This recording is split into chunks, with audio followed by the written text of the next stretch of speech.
Let's talk about the one area that seems to show up out of nowhere in perimenopause and refuses to leave: stubborn lower belly fat. You could be working out, eating clean, doing all the things, and still feel like that area doesn't improve. In fact, sometimes it even gets worse as you get older. I hear this all the time from women in perimenopause. And to be quite honest here, most of what you've been told and taught is flat out wrong. There's so much misinformation on the internet these days. Between this exercise got rid of my fupa belly, this workout targeted my lower belly fat, there's so much confusing information out there. And by the end of today's episode, I want you to feel crystal clear on exactly what you need to do in order to improve this area if that's something that you are interested in doing. I wanted to do this episode today because I'm in perimenopause with all my clients. I'm right there in the trenches with them, and all over Instagram, I keep seeing these posts and reels talking about how this one exercise got rid of my fupa. And I think this is really misleading for people because a fupa is not going to be fixed by doing abdominal work or deep core exercises. It's going to be a reduction in body fat. So by the end of today's episode, I think you're going to feel confident knowing exactly what to do if this is something that you want to improve. If you want to have less stubborn lower belly fat, if you want to decrease the appearance of your fupa, stick around because that's exactly what we're talking about in today's episode. I'm Courtney Witten, and welcome to the Lean and Strong in Perimenopause podcast. I'm a personal trainer and health coach, and I'm passionate about helping women navigate midlife and helping them look and feel their best in perimenopause. Now, before we dive into today's episode, FUPA, the truth about belly fat in perimenopause, I do want to invite you to my upcoming free event. It's the 5-day Lean Physique Challenge, just 5 days to a leaner, stronger perimenopause body. Inside this challenge, I'm going to be teaching my 5-step framework for physique change in perimenopause. Challenge, you're going to get a very small action step for you to implement to help you get some momentum toward your body composition goals. So whether you want to maintain some recent weight loss, or maybe you want to lose fat or spend some time building muscle, this challenge is for you because here's the reality. You don't have to do a bunch of stuff in order to reach your goals. You don't have to do these crazy 75 hard challenges in order to see fat loss results. In fact, my framework is very simple and really anyone can do it. So whether you are already exercising or maybe you're new to weight training, it doesn't matter, but it's important that you start now. So if you're confused on where to get started on your fitness journey, or maybe you've been doing all the things, maybe you've been going to group fitness classes, maybe you've been doing things like counting macros, but you're still not seeing your body change, this challenge is exactly what you need to get the needle moving. You can sign up for this challenge in the show notes. The challenge starts Monday, May 18th, which is actually my birthday week. So I'm turning 45 on May 19th, and I would love for you to join me because I'm going to be sharing everything that I do as a perimenopausal woman, everything that I do to stay lean 365, to make sure that I'm still building lean muscle tissue as I get older. I'm sharing everything that I do myself, everything I do when I coach my clients, and I'm sharing it for free starting Monday, May 18th. Don't forget to sign up for the free 5-day Lean Physique Challenge by going to the link in the show notes. So without further ado, let's go ahead and dive into today's episode. So first of all, I just want to name out what exactly is a FUPA. You probably have heard this term before, whether you've been scrolling on the internet or scrolling Instagram. This has been very much a hot topic inside of women's health and fitness, especially if you're 40 or older. But basically, a FUPA is an acronym for fatty upper pubic area. So this is essentially just a pocket of fat that is around the lower belly. You may have noticed with time and age that a lot of times where you carry body fat does change. This is especially true if you are genetically disposed to carrying body fat in your midsection, like someone like me. Anytime that I gain weight, yeah, it's really all over, but I notice an increase in fat mass in my belly area. So some of this can be genetic. a lot of women that are perimenopausal or menopausal will notice that they have a little bit more fat around the midsection. And there's a few reasons for this. So one is fluctuating hormones. So the decrease of estrogen and progesterone, yes, that can absolutely shift where you store body fat. So a lot of times when we hit perimenopause, menopause, a lot of times we start to see an increase of fat around the midsection. The other thing, and I think this is really true for me as well, is that we need to remember that you cannot get rid of fat cells once you have them. So, meaning if you have gained weight in the past, then more than likely you have more fat cells. So, your fat cells can increase just like in number, but they can also increase in size as well. So, here's what happens if you gain weight. Those fat cells can increase in size, but also you can create more fat cells. And here's the problem, because you can lose weight, you can lose body fat, but if your body has increased the amount of fat cells, then that can make it the appearance of fat around the midsection even more. So that actually happened to me when I put on 20 pounds a couple years ago. When I lost the weight, well, I didn't lose all of the weight, but I've lost 12 pounds out of the 20. And I have noticed the way my belly looks is different. And so my theory is it's a combination of being in perimenopause and menopause. I'm also genetically disposed to storing more fat around the midsection. That's just how my body has always been. I've always been a little bit more apple shaped. And in addition, my theory is that the amount of fat cells that I had actually increased with that 20-pound weight gain. So when I lost weight, yeah, that area did improve, but also my body just looks different, even though I've already been that weight before. So that's my theory, is that my body just has more fat cells. So even though those fat cells have shrunk a little bit with the weight loss I had back in last fall, the fact might be that I'm just genetically disposed to carry fat there. I'm definitely in perimenopause after my last gyno appointment, where I've actually just getting ready to start some hormone replacement therapy. But also I do think that gaining some weight and then losing it, I think that actually definitely changed my body, because I just have more fat cells. And again, once you have those fat cells, you cannot get rid of them, but they can shrink in size with fat loss. So that's essentially what a fupa is. Let's touch real quick on an apron belly, because I was actually kind of confused about this a while back, but I want to talk about apron belly as well, because some of you all might have that versus a fupa.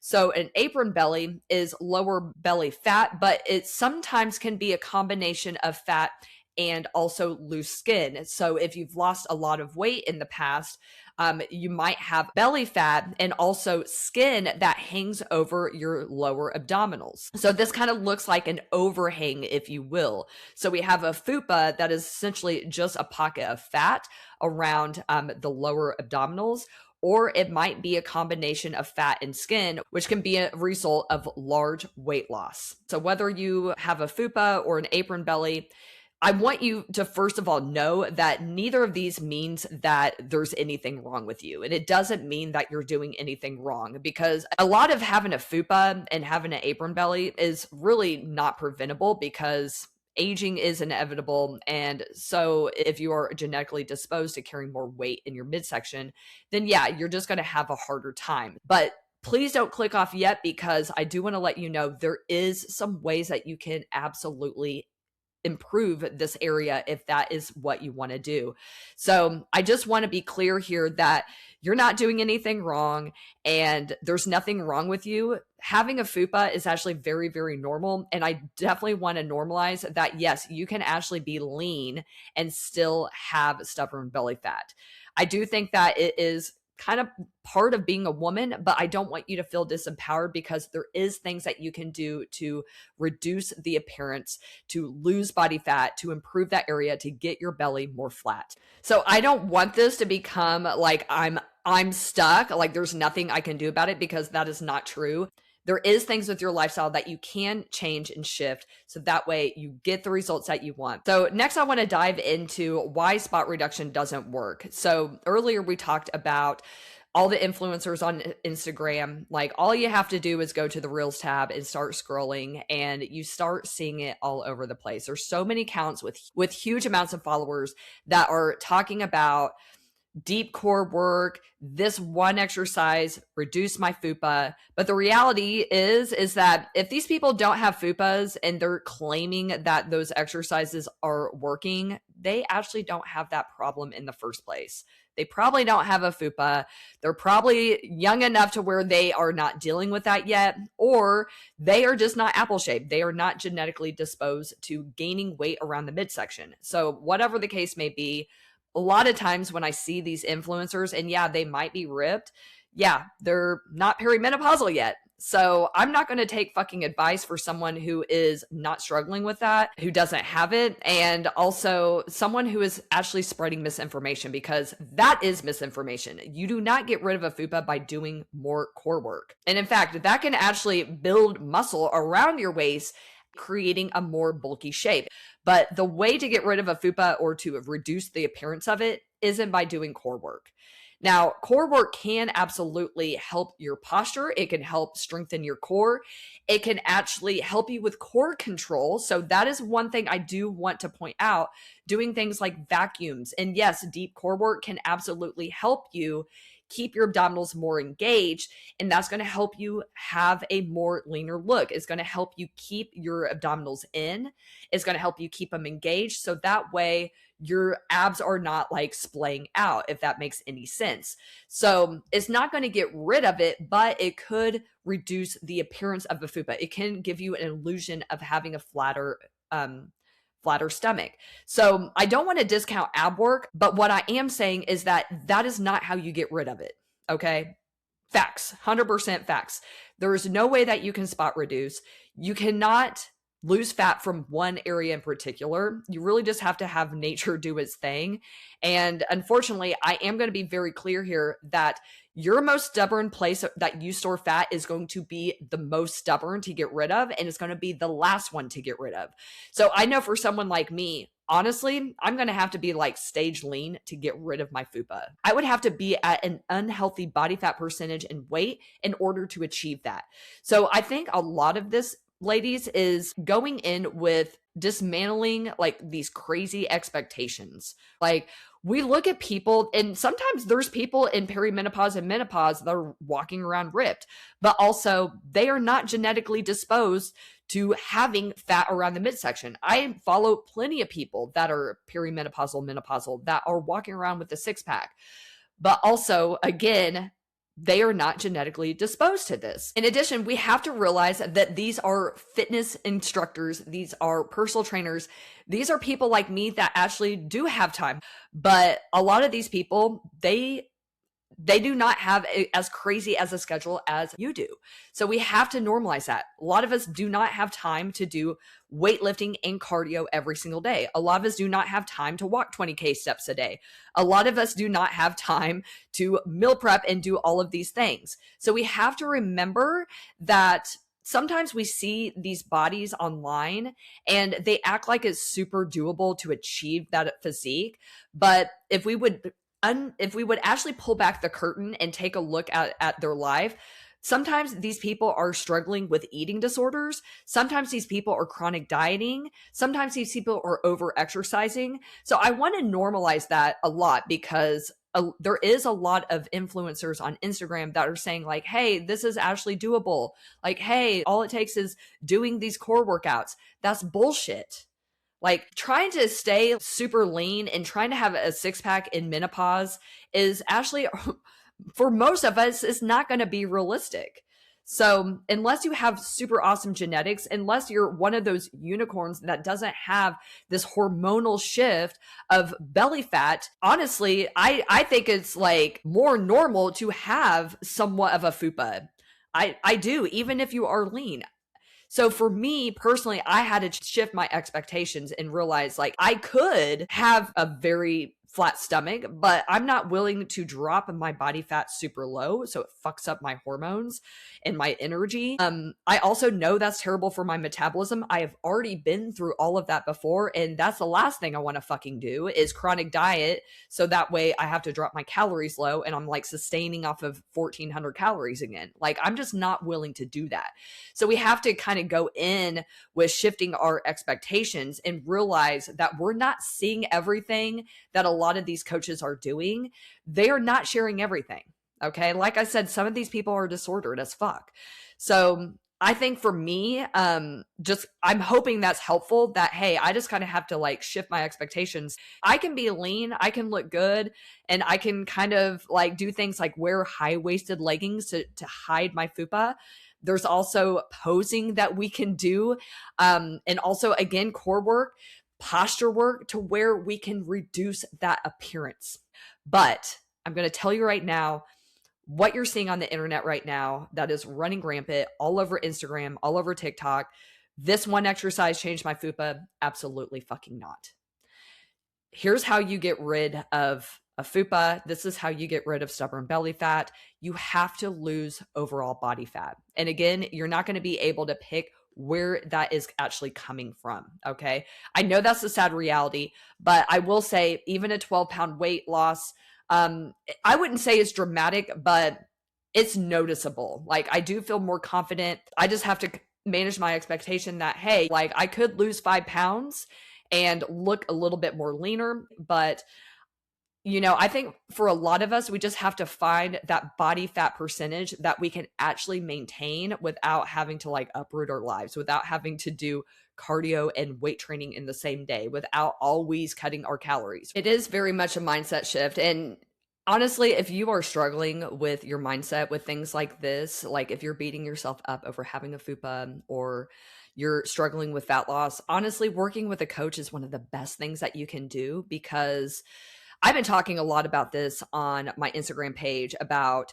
changing your identity and shifting your beliefs to where you're not stuck in all or nothing thinking, because that is actually the biggest fucking kiss of death when it comes to reaching your goals. Because if you're getting in your own fucking way, if you have all or nothing thinking and you're constantly starting over, if you're not shifting your identity and you're hating the fucking process, like, it's really going to be hard to make these shifts. So I know it sounds a little woo-woo, but if you are doing that, then more than likely you're going to have a hard time reaching your goals. So reach out.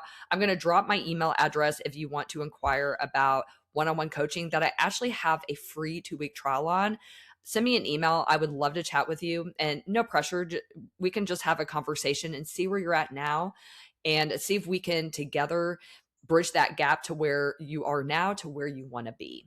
So you can reach out to me. Email address is in the show notes. So let's go over next what women do to try to lose belly fat and what actually does work, especially in perimenopause, because it is going to get a lot harder to lose fat, especially in this area, if you're perimenopausal or menopausal. So first of all, let's go over the mistakes that I see women make. So first of all, it is eating less and less and less. We're not going to get into this too much, because we talk about that a lot on this podcast, and we have plenty of episodes that talk about the problem with chronic dieting. But basically, eating less and less and less is not really a good strategy. We want to think about fat loss being in phases, and we'll touch on this here in just a little bit.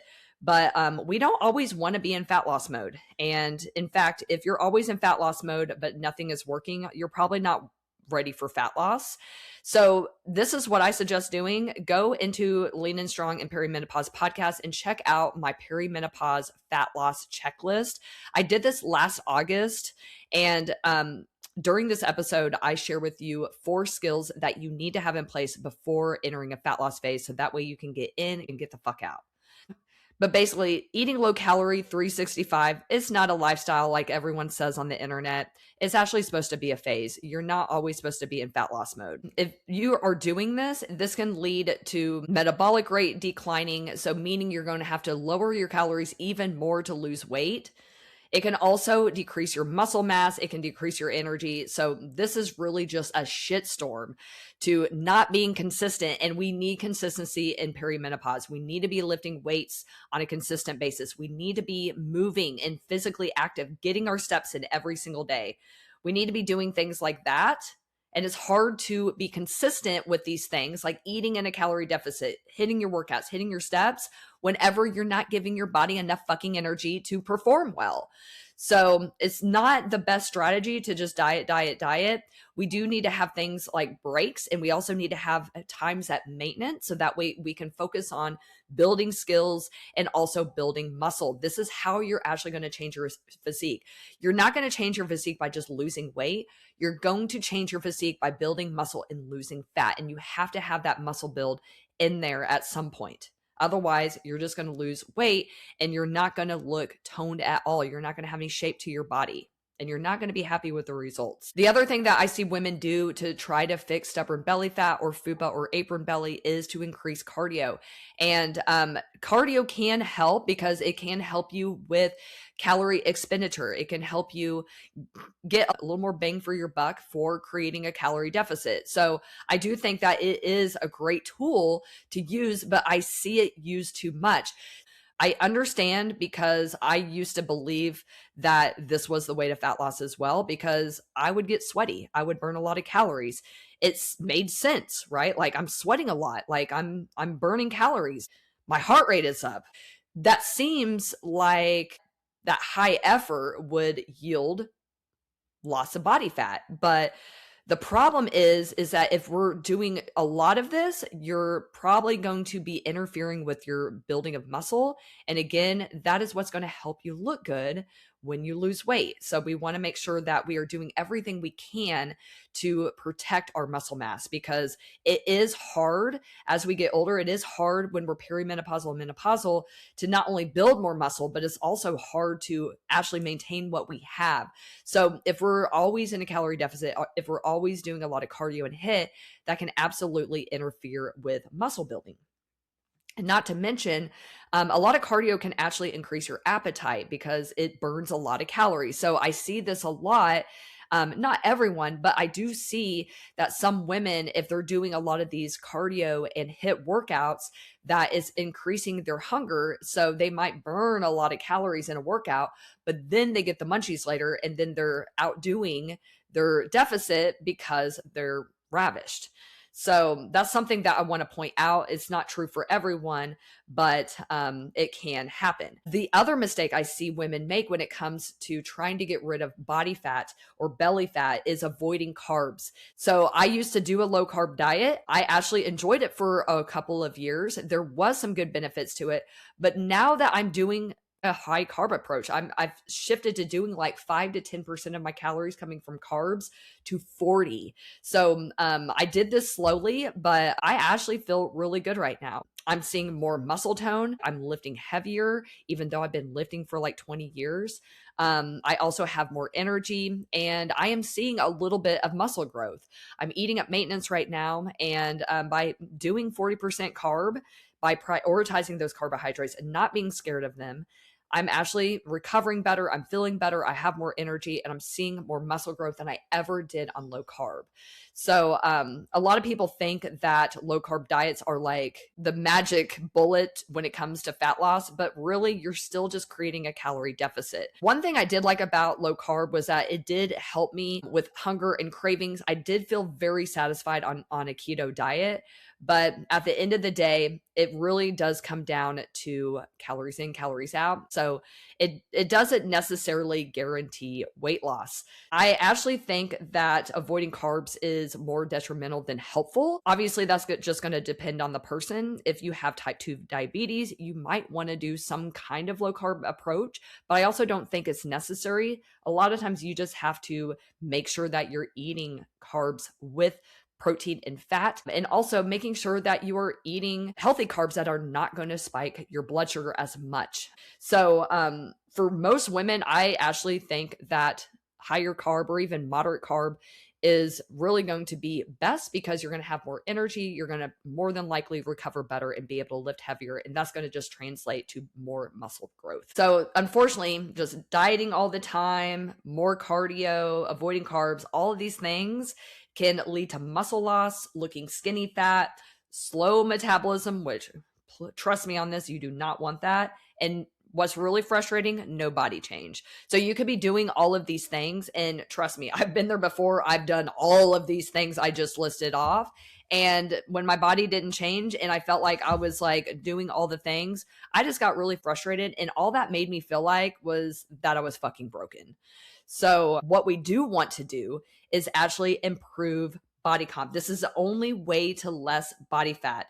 So again, it's not so much about losing weight, it's more about losing fat and building muscle. And we want to do that with strategic phases. So I want to remind you all that I'm going to be sharing my 5-step framework for changing your physique and perimenopause.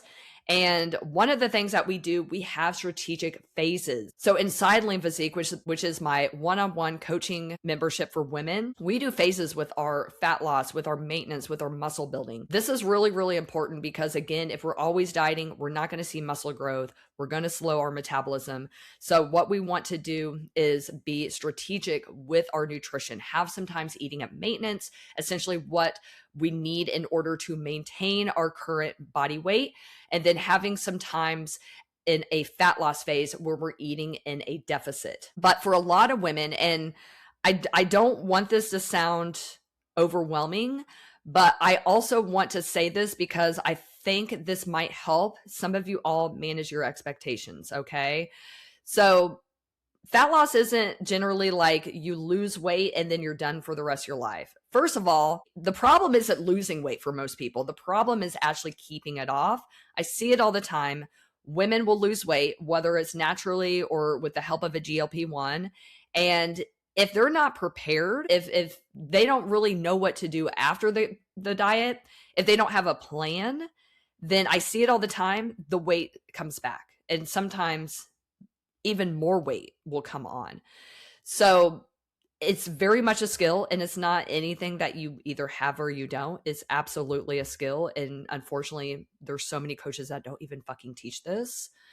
But you need to have a plan for after a calorie deficit. You need to have some kind of solid plan. And there's things that we can do in order to make sure that we are keeping that weight off.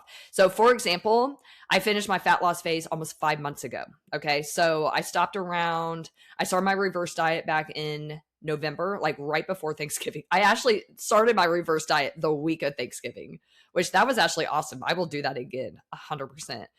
But I really weigh about the same. I ended my fat loss phase around 116, 117. I'm around like 118 right now. Sometimes I'll see 120, but I feel really good about that I'm up like 4, probably 400 calories more a day than I was in my deficit.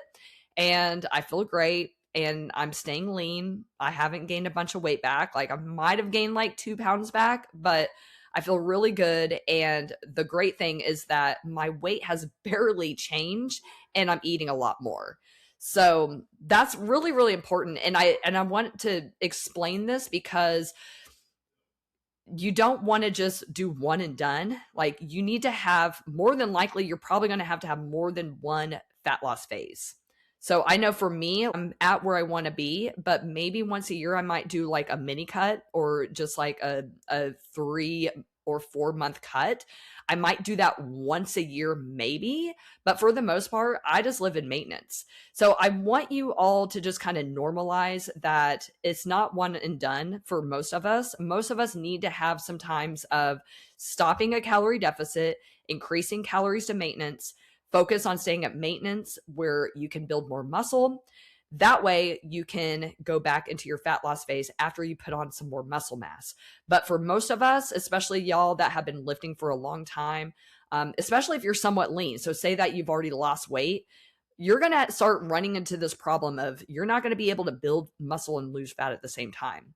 So that's why it's really important that we start being a little bit more strategic with our nutrition in perimenopause to where we're having more phases. Okay. So That's really the best way. You're not going to get the body of your dreams by losing weight. You're going to get the body of your dreams by having phases, by spending that time to build muscle so you look leaner, so you look tighter, you have that toned look, and then you can lose fat to get rid of that body fat and that belly fat, make that belly go down a little bit, and you're going to be able to see more muscle tone, because when you have less body fat, you're going to be able to see your muscle more. So that's what I want to say about that. Again, make sure that you join my free 5-day lean physique challenge. We're going to be talking about all of this that week. Okay. So we start Monday, May 18th. It's completely free. You can sign up and reserve your spot. Definitely sign up, because you want to make sure that you're getting all the tools, the workouts, the physique assessment guide, the daily nutritional commitments guide. You're going to get all of that and more when you join this challenge. So sign up today, reserve your spot. The link is in the show notes. The last thing I just want to touch on is making sure that you all understand that eating clean does not necessarily mean weight loss, fat loss, or less belly fat. Okay, so let's break that down a little bit, just because this is just something that popped in my head and it's been coming up a lot when I talk to women in the DMs on Instagram, just trying to provide value, help point them in the right direction, get them going. A lot of times, the women that I talk to are frustrated because they're already working out, they're already eating clean, but they're not seeing any fat loss, or not seeing any physique change. So yeah, some of that could be the workout. So I think I mentioned earlier, really in this stage of life, we need to be getting away from the HIIT heavy workouts. We need to get away from the cardio heavy workouts. There is a place for those, but it's going to be sprinkled in. We really need to be focusing more on weight training and implementing progressive overload. So we're actually increasing the weight, we're improving our form, we have better range of motion. All of those things. So basically it's progressive, but not only that, we need to be following a resistance training program that is actually designed for muscle growth. And that is going to entail doing the same workouts, following the same plan for months at a time. Okay. So sometimes that is the issue, but then I run into a lot. I hear women complain that they're not losing weight, but they're eating clean. So let me be clear here that eating clean does not equal fat loss. Okay. Facts. Listen, I've totally have been there before. I've been super frustrated because I didn't want to count calories. I didn't want to mess with macros. And I was like, well, I'll just eat clean. But the reality is that if you have no idea how much energy or calories you're consuming, then yeah, you're probably going to have a hard time losing weight. So at the very least, we need to have some kind of portion control in place. We need to get the skill of knowing how to build a plate. So even if that's visually a palm-sized portion of protein, a palm-sized portion of carbs, a fist size of veggie, and then a thumb-sized portion of fat, all of these things, along with macro counting, is going to help you have a better idea of what you're actually consuming. Because even though these foods are healthy, it doesn't matter if you're overeating on any food, that is going to result in fat gain. Okay. Like I said, I gained weight on a keto diet. It's absolutely possible, because it's not the quality of the diet that you're eating, is the quantity. So if you're over consuming calories, and that is even with healthy, clean foods, then yeah, that is going to result in fat gain. So I just wanted to point that out, that yeah, I think it's great. Eating clean is good for a lot of reasons. It can help you feel more satiated. You're going to get more nutrients. You're probably going to feel like you have more energy. You're going to probably have better digestion, because you're going to be getting fiber and whole foods into your nutrition. But at the same time, we need to remember that that is not the same as fat loss. So having some kind of portion control or learning how to build a plate, these are all things that we do inside of Lean Physique, my one-on-one coaching membership for women. And I just want to normalize that, y'all. Like, it's totally normal to have a little bit of a belly on you. And I want you to know that you're not broken, but I also want you to know that it's not like there's nothing you can do. We can always track our food a little bit better. We can always increase our physical activity, so a calorie deficit is easier. We can always improve skills. So you're not broken. It's just one of those things. Some of us just need to shift our expectations. We are going to look a little bit different in this stage of life, but that also doesn't mean that you can't be lean, fit, healthy, and strong. So thanks so much for being here. I really hope this was helpful. I'm also going to put a link to my Perimenopause Fat Loss Secrets guide. Inside this free guide, you're going to get the 3 tried and true ways to lose a pound a week in perimenopause. And this is exactly what I did last fall when I lost 12 pounds in 12 weeks. Don't forget to sign up for the free Lean Physique Challenge. We start Monday, May 18th. You definitely want to join me because these are the things we're going to be talking about that week. If you're enjoying this podcast, please do me a favor and write a 5-star review for me. It really does help me find more women who needs to hear this type of content. All right, bye for now.